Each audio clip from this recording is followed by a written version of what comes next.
uma coisa é o que é vocalizado, outra coisa é o que eles falam em off, né? Eles admitem pra gente. Hoje eu ouvi essa palavra, milagre, só um milagre mesmo para votar a anistia que a gente quer.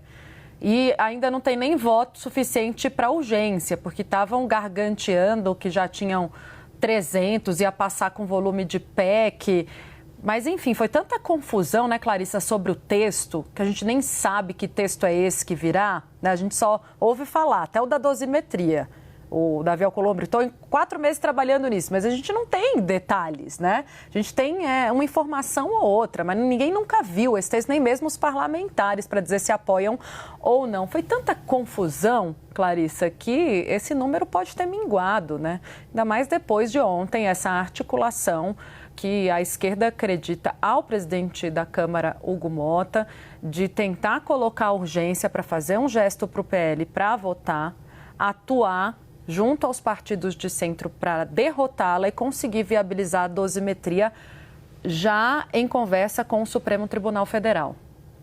Tainá, antes de tudo, boa tarde para a Edilene, que eu só estou cruzando agora aqui. Tainá, a gente não pode deixar de observar até que o quanto aí fica tão evidente que a oposição, em certa medida, jogou verde para colher maduro, porque lá atrás era aquele discurso muito mais ameno, né? Não, imagina, para com isso, deixa disso, ninguém aqui está querendo livrar o ex-presidente Jair Bolsonaro se ele for condenado, a gente está falando do andar de baixo. Aí o discurso foi mudando aos poucos, incluindo Jair Bolsonaro numa anistia geral, falou-se em anistia ampla, geral e restrita, isso virou bordão dos filhos do ex-presidente, do seu grupo político mais próximo, com aquele pessoal fazendo motim no Congresso Nacional, segurando bandeira, segurando cartaz e sentando na cadeira de presidente em meio ali a uma paralisação dos trabalhos no Congresso, com o objetivo de trazer atenção para esse debate. E agora a gente começa a ver o resultado do amadurecimento dessa discussão. Jogaram lá para cima para agora colher algo que, sim, ainda pode ser extremamente benéfico para o ex-presidente Jair Bolsonaro. Pelo menos o clima que eu senti ontem nas conversas que eu tive no fim do dia, Tainá, iam muito na direção do projeto que reduz as penas, principalmente para crimes como abolição violenta do Estado Democrático de Direito e golpe de Estado.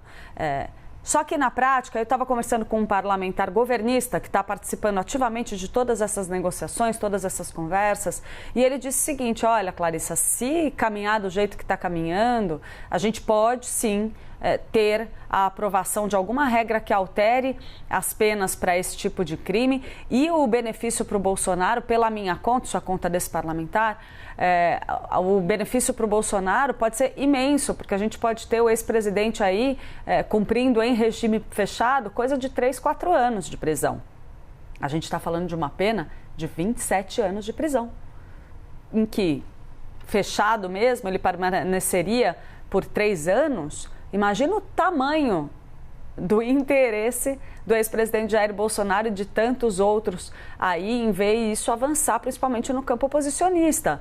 Então, e essa é uma proposta, Tainá e Edilene, muito mais palatável até para a base governista.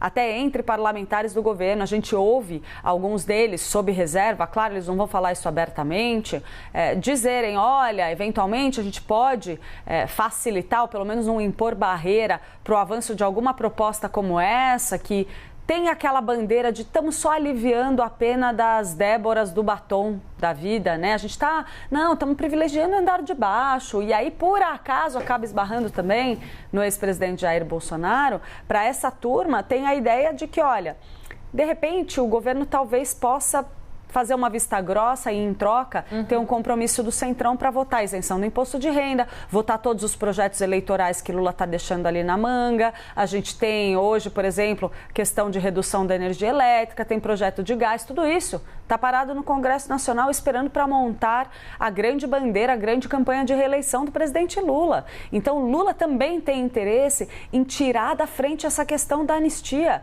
E tem sim uma ala dentro do Palácio do Planalto que defende que se faça um compromisso, seja um pouco mais pragmático. Olha, vamos ceder aqui, a gente entrega uma anistiazinha para eles, um perdãozinho, uma reduçãozinha de pena, mas desde que a gente possa dizer, não, Jair Bolsonaro vai ser punido, Jair Bolsonaro vai ser preso, olha, a gente protegeu, a gente acabou com a anistia, o governo barrou a anistia, conseguimos impedir isso. Mas na prática, Jair Bolsonaro acaba preso por muito menos tempo. Então, assim, a gente tem que olhar para esses detalhes, para de que forma que vai caminhar essa negociação nos bastidores.